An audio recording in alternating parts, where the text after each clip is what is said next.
Josué não se importou com o que o vizinho estava fazendo com a sua família. Josué não se importou com o que passava na televisão que deveria acontecer dentro da casa dele. Josué não se preocupou com quantas curtidas ele ia ter na rede social. Josué tomou uma decisão. Eu não sei vocês, mas eu e a minha casa vamos viver assim. Que homem pleno. O Padre Edson colocava ontem o quanto nós precisamos ser inteiros naquilo que a gente é, naquilo que a gente faz, com o nosso trigo, com o nosso joio. Josué era um homem que se conhecia, Josué era um homem que sabia de si, Josué era um homem que conhecia os seus próprios, a sua verdade, conhecia os seus esquemas. E aqui eu retomo toda aquela formação, aquela partilha que fizemos na quinta-feira. Josué sabia, assim como eu e você sabemos, aonde aperta o nosso calo. Ele sabia, e eu e você sabemos, que fomos maltratados. Não porque o pai, não porque a mãe são ruins, mas porque também eles foram maltratados, porque também eles são imperfeitos, e pessoas imperfeitas não conseguem de forma alguma satisfazer totalmente as necessidades básicas emocionais que os filhos apresentam. Por isso nós refletimos na quinta sobre a história de vida e desenvolvimento de crianças e adolescentes, que quando não têm tais necessidades plenamente satisfeitas, se tornam adultos machucados, assim como eu, assim como você. Veja, e quando nós olhamos para nós, quando nós percebemos na nossa história quais são os esquemas, os jeitos, os modos de funcionamento, de pensar, de enxergar a vida, de reagir diante da vida, de sentir as coisas, de conviver com as pessoas, quando nós olhamos para os nossos esquemas, quando nós contemplamos a nossa verdade, nós podemos, nos ajudar a psicologia a pensar, reagir de três formas. Tem gente que diante do desafio de confrontar a si mesmo, paralisa, se resigna. Ou seja, eu nasci assim, eu cresci assim, eu vou ser sempre assim, e não tem nada que possa ser feito. Imagina, vamos exemplificar alguém que tem um esquema de privação emocional. Aquela pessoa que eu comentei na quinta-feira, que tem uma autoestima muito baixa, que não se sente digna de amor, de afeto, e que por isso é muito insegura, e que por isso cobra demasiadamente do outro, porque não consegue enxergar os atos de amor que o outro tem para consigo, e que por isso se torna muitas vezes muito dependente, muito ciumenta, muito possessiva. Essa pessoa que tem o seu eu completamente ferido e machucado, que percebe isso e decide paralisar, decide se resignar, é aquela pessoa que vai aceitar qualquer tipo de relação. É aquela pessoa, eu refletia na quinta, que vai deixar que façam gato e sapato com ela, porque é melhor um relacionamento, uma família, onde não há amor, onde há violência, onde há negligência, do que não ter ninguém. Cala a sua voz e simplesmente se submete às circunstâncias. A vida vem, a onda vem e leva essa pessoa para onde quer. E ela não fala nada. Vocês viram que Josué não é assim, né? Josué não liga para o que o outro está falando e fazendo, não. Ele está olhando em primeiro lugar para ele. Eu e minha casa. Percebe que tem até uma ordem.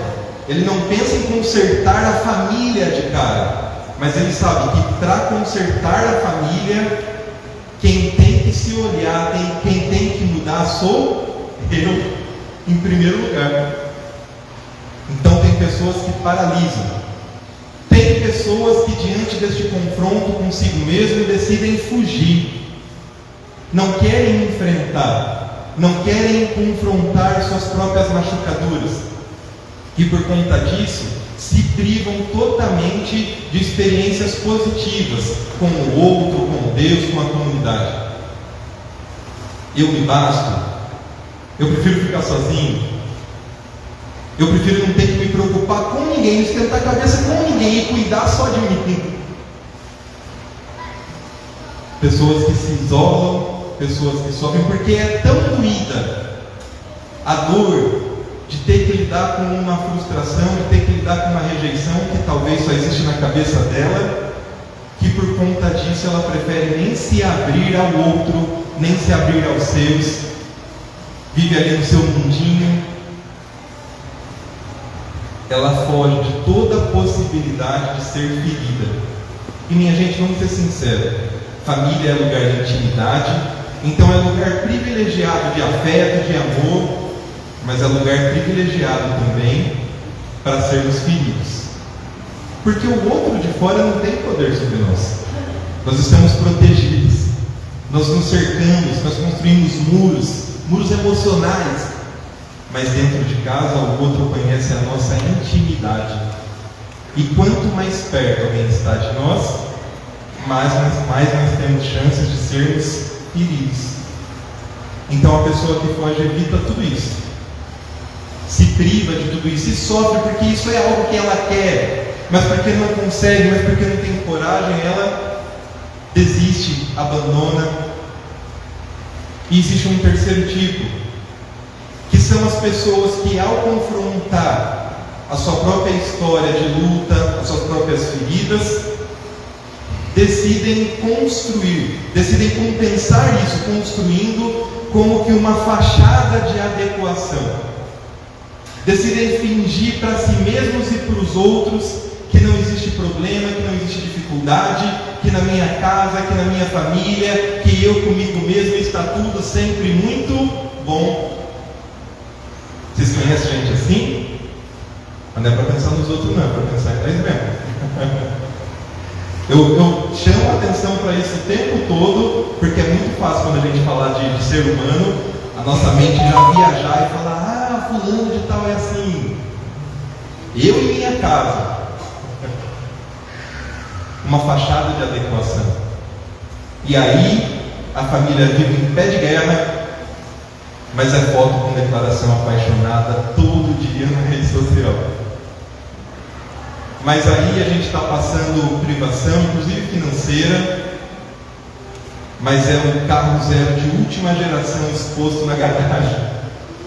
A pessoa compensa com coisas exteriores aquilo que falta no seu interior. A pessoa busca coisas fora para preencher o vazio e as lutas que trava dentro. O problema é que essa fachada é frágil, ela não se sustenta, e essa fachada esconde feridas profundas. É apenas uma tentativa de mostrar ao outro que aqui dentro está tudo bem, mas isso também não resolve. Essa pessoa não está inteira naquilo que ela diz, naquilo que ela faz. Amados, nessa noite eu te convido a renunciar a essas formas de lidar com as suas próprias questões interiores. Nós precisamos sim confrontar quem nós somos.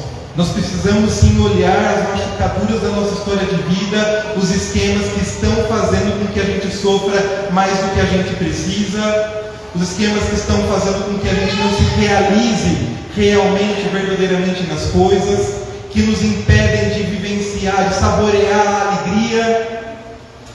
Nós precisamos olhar para tudo isso, mas sem se resignar. Aceitar não significa se resignar, mas sem fugir e sem fingir. Nós precisamos nesta noite aprender primeiramente então a, reconhecendo que eu tenho feridas, que eu tenho esquemas que não me ajudam, questionar cotidianamente a nós mesmos. Aconteceu uma situação e eu fiquei profundamente triste. Eu preciso questionar se essa tristeza realmente é legítima ou se não é só a minha mente me pregando uma peça, me pregando uma armadilha. Se não é só aquela forma escura de enxergar a vida que está novamente gritando no meu interior e me impedindo de ser feliz, de viver bem com a minha família, com os meus filhos, com os meus amigos, com a comunidade. Nós precisamos nos aprender a nos questionar. Nós precisamos aprender a olhar para nós mesmos e para o outro sem idealizações, porque às vezes nós criamos uma imagem de perfeição sobre aqueles que nós queremos amar, sobre a nossa casa, sobre os nossos pais, sobre o nosso pároco, sobre nós mesmos. E quando a gente cria essa imagem, quando nós olhamos para o outro de forma idealizada, o outro é humano. Então, com certeza, ele vai nos decepcionar. Mas a culpa é dele, ou a culpa é da expectativa, é da imagem que eu criei em relação a ele? Nós precisamos amar sem idealização. Veja, a gente precisa ter coragem de olhar para o nosso pai, para a nossa mãe, e lidar com essas emoções ambivalentes, ou seja, eu amo profundamente aqueles que me deram a vida, aqueles que me cuidaram, aqueles que me educaram, mas eu sei que eles tiveram falhas, não sei? E está tudo bem, eles são humanos, eles são perfeitos. Eu amo profundamente os meus filhos, mas às vezes eles me tiram do sério, e eu fico profundamente irritado, irritada, não é assim? E está tudo bem. Eu tenho que aprender que essas explosões, esses rompantes emocionais, essas constatações de que o outro falhou comigo e continua falhando, não retiram a dignidade de quem ele é, não mudam o valor que eles têm, não mudam as coisas boas que eles também conseguiram fazer por mim e que ainda fazem por mim. Se eu não consigo amar sem idealização a mim mesmo, ao pai e à mãe, eu não consigo amar ninguém de verdade. Porque o esposo idealiza a mãe. É um anjo de Deus perfeita, sem mácula. E aí, se ele coloca no altar, ele procura também na esposa, ele procura também nas filhas, uma mulher sem mácula, idealizada, e ele vai encontrar? Então esse amor é injusto. Então esse amor está ancorado em coisas que não dão substância. É a casa construída sobre a areia dos nossos esquemas, dos nossos pensamentos, dos nossos sentimentos. Cuidado com idealizações. Eu só aprendo a amar verdadeiramente quando eu consigo olhar, enxergar as suas imperfeições e dizer que apesar delas, eu escolho caminhar contigo. Isso é amor. E é claro, eu não estou dizendo porque nós devemos nos amar também, que isso significa aceitar violência, aceitar negligência, aceitar desrespeito. Eu já disse que não é isso. Não é de forma nenhuma. Mas é também saber não cobrar perfeição. E não cobrar perfeição não significa aceitar o erro, mas significa aceitar que nós temos essa condição. O apóstolo Paulo vai dizer: nós guardamos um precioso tesouro em vasos de barro. Eu sou barro, você também é barro. E nós temos que respeitar a nossa condição, porque somente respeitando a nossa condição, nós perseveramos no nosso aperfeiçoamento, no nosso amadurecimento, na nossa santificação. É isso ou não é? Depois, nós precisamos fugir de comparações. Josué não faz comparações. Ele não olha para a família do outro e pensa se ela é mais feliz, se ela é mais próspera. Mas ele decide aquilo que ele quer, aquilo que é um valor para a família dele, e permanece firme ali. Comparações, sempre que você se compara, você vai perder. Porque nós só olhamos aquilo que o outro expõe, e é claro que o outro só expõe o que ele tem de melhor, de mais bonito, de mais atrativo. E nós olhamos para isso, e olhamos para nós com lente de aumento apontada para as nossas falhas. Sempre que você se compara, você perde. Então também não é assim que a gente lida com as nossas necessidades emocionais.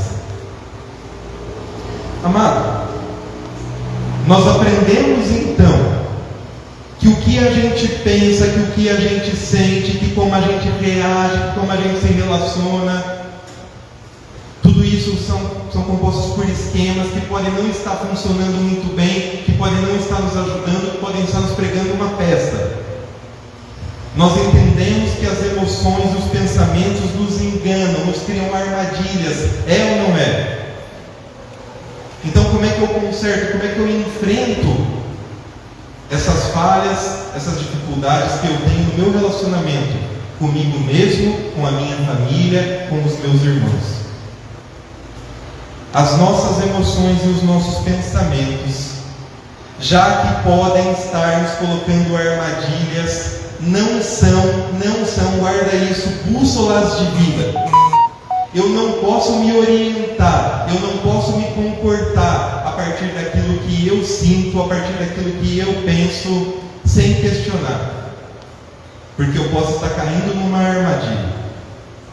Então, o que são, Danilo, bússolas para a nossa conduta, bússolas para as nossas tomadas de decisão, bússolas para a forma que eu lido com a minha família? A única coisa que serve como bússola das nossas vidas são os nossos valores. O Evangelho de hoje nos apresenta isso. Pedro enxerga naquele homem, naquele profeta de Nazaré, um valor. Pedro enxerga em Jesus alguém em que ele deposita a sua esperança, a sua confiança, a sua certeza de futuro. Tanto que quando todos pegam suas coisas e vão embora porque acham que as palavras que ele proferiu são muito duras, ele pergunta, Jesus pergunta: e vocês também vão me deixar? E o que Pedro diz? Pedro faz um questionamento que eu e você temos que fazer essa noite: aonde iremos, Senhor? E ele afirma: só tu tens palavra de vida eterna. Ele descobriu ali um valor. Valor é aquilo onde você encontra, em que você encontra palavras de vida eterna. Aquilo que não é colocado a favor das marés, a favor das correntes, das competentes emocionais, dos pensamentos, das obsessões, das compulsões. Valor é aquilo que você decide como âncora para a sua vida.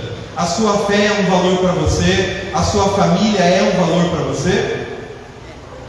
Então nós não vamos nos orientar pelas nossas emoções, porque mesmo na família vai haver tristeza, raiva, mágoa, e se a gente se deixar levar pelas emoções, a gente desiste do nosso projeto familiar.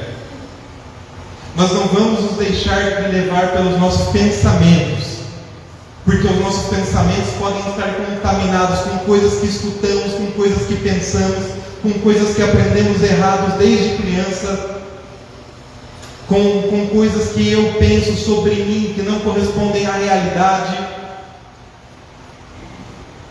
Vamos nos guiar pelos nossos valores. Aonde iremos? Para onde estamos indo?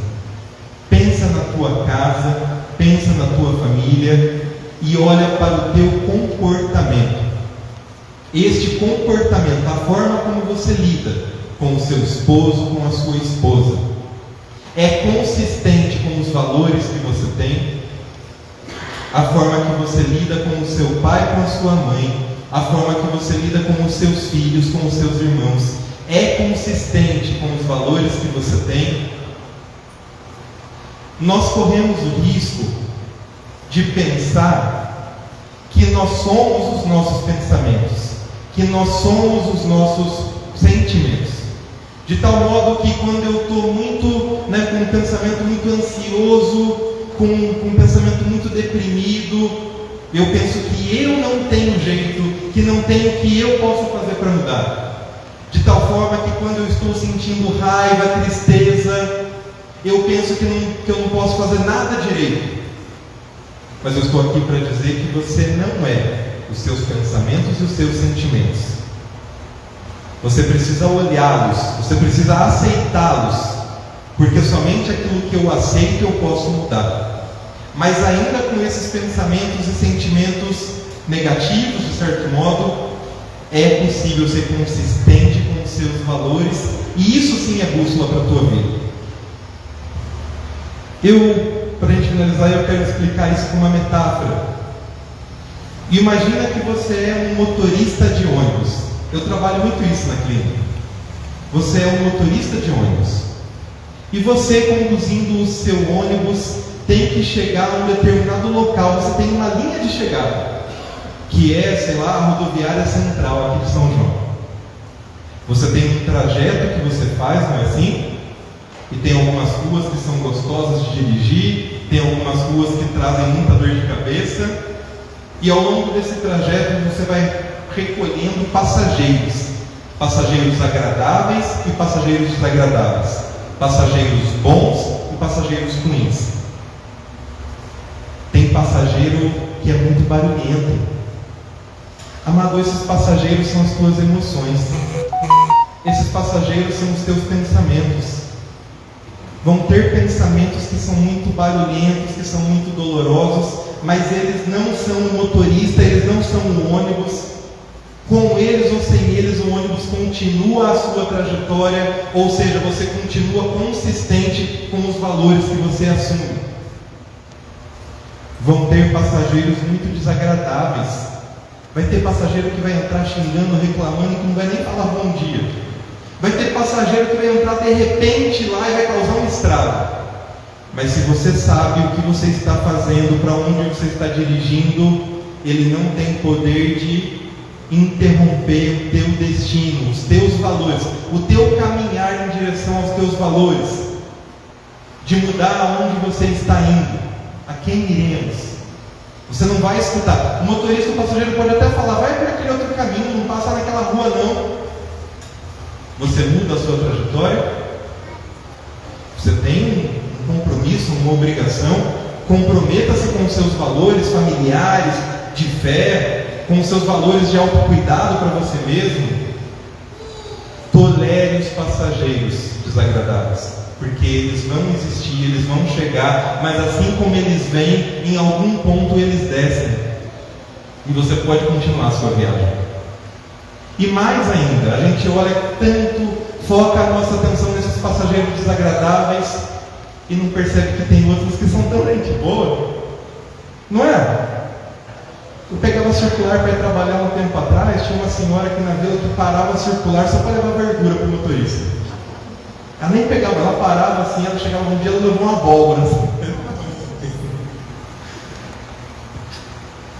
Tem gente que a gente conhece, chama pelo nome, faz amizade. Tanto que o dia que você está um pouco atrasado, saiu de casa, o ônibus já está no ponto, tem motorista que até te espera. Minha gente, vamos parar de focar naquilo que, nos passageiros desagradáveis, porque a gente só vai conseguir vencê-los se a gente os nega. Se a gente nega as nossas emoções negativas, os nossos pensamentos, os nossos esquemas, eles não vão embora, eles vão ficar ali, você só vai estar distraído, e na hora que você menos esperar, eles vêm e atacam, e aí você não está preparado. Não adianta ignorar. A gente tem que confrontar, tal qual Josué o fez. Nós precisamos semear, cultivar esses passageiros positivos. As alegrias de um almoço em família, sem celular. As alegrias de conviver e de conversar com aqueles que você ama. Para os casais, a alegria da presença do outro. O dia foi terrível no trabalho, você está exausto. E quando você chega em casa, você decide se vai levar esse passageiro, esse estresse para dentro da tua casa, ou se você vai permitir que o bom passageiro da companhia alegre da sua esposa, espero que seja alegre, te console, te descansa. Assim como eles vêm, eles descem em algum ponto. Então, nessa noite o convite é esse: que a gente não olhe mais para os nossos pensamentos, para os nossos sentimentos, mas que a gente olhe para os nossos valores. Tome decisão de nos orientarmos, de fazermos os nossos valores bússola da nossa vida, para estarmos inteiros, como o nosso trigo e como o nosso joio, como o Padre falava ontem à noite. E que nós consigamos ter cada vez mais comportamentos consistentes com os nossos valores. Só que às vezes nós fazemos coisas boas que parecem consistentes com os nossos valores, mas na verdade não são. Por isso que a gente tem que se questionar. Então eu vou ensinar um truque para vocês também, porque às vezes a gente disfarça e não percebe que na verdade não estão consistentes coisa nenhuma. Eu falava de um esquema na quinta-feira, daquela senhora que depende da aprovação do outro, que tem padrões inflexíveis de perfeição sobre si mesma. Então ela acorda de manhã e ela passa o dia todo polindo a casa, fazendo a janela ficar brilhando, fazendo a roupa ficar branco, como, enfim, e ela não para um minuto, e ela não se cuida, e ela não descansa, e ela não escuta o seu corpo que está falando para. né? Se cuida, olha para a própria saúde. Essa senhora é consistente ou inconsistente com o valor de cuidar da sua família? Qualquer um que olha e ela própria vão falar que ela é consistente, que esse comportamento está levando na direção do seu valor, que esse comportamento está fazendo com que ela chegue no seu destino. Mas vamos questionar nós mesmos e olhar mais friamente. Essa mulher faz isso dia após dia, sem cessar. E não é porque os outros pedem, não é porque os outros exigem, é porque ela tem esses padrões de perfeição sobre si mesma. E aí ela vai fazendo isso e vai se amargurando, porque ninguém me ajuda, porque eu faço tudo e ninguém me enxerga. E ela vai começando a viver no automático e a perder o gosto de fazer as coisas. E ela vai se entristecendo. E aí o filho chega, o marido chega, às vezes até de forma tranquila, alegre, e ela está ali amargurada. Está percebendo? Se a gente não respeita o nosso tempo, se a gente não respeita o nosso corpo, se a gente não respeita o que a gente sente também, de certo modo, então não é se entregar aos sentimentos, mas é respeitá-los, é ser honesto com eles. A gente se sobrecarrega, a gente se machuca ainda mais, e como o Padre Edson falava ontem, a gente coloca essa conta nas costas do outro, culpa o outro. Então cuidado, porque às vezes comportamentos que parecem bons podem não estar nos levando na direção que nós gostaríamos, podem não estar consistentes com os nossos valores. Você, adolescente, jovem que estuda, que faz faculdade, estudar é um comportamento que é consistente com os seus valores, é ou não é? É. Mas você se cobra absurdamente, você não se satisfaz, né? Você não tirar 10, 10 e 10, você quer perfeição, você estuda das 8 da manhã até as 3 e tal, e você fica naquela angústia, naquela ansiedade. Isso vai te levar a desanimar e perder o gosto de estudar aquilo que você está estudando. Então esse comportamento de estudar não está sendo consistente com o seu valor, com os seus valores. Para conseguir confrontar a nós mesmos, nós temos que nos aceitar. Para poder mudar, eu só mudo aquilo que eu aceito que existe em mim, mas nós não podemos perder de vista que as aparências enganam.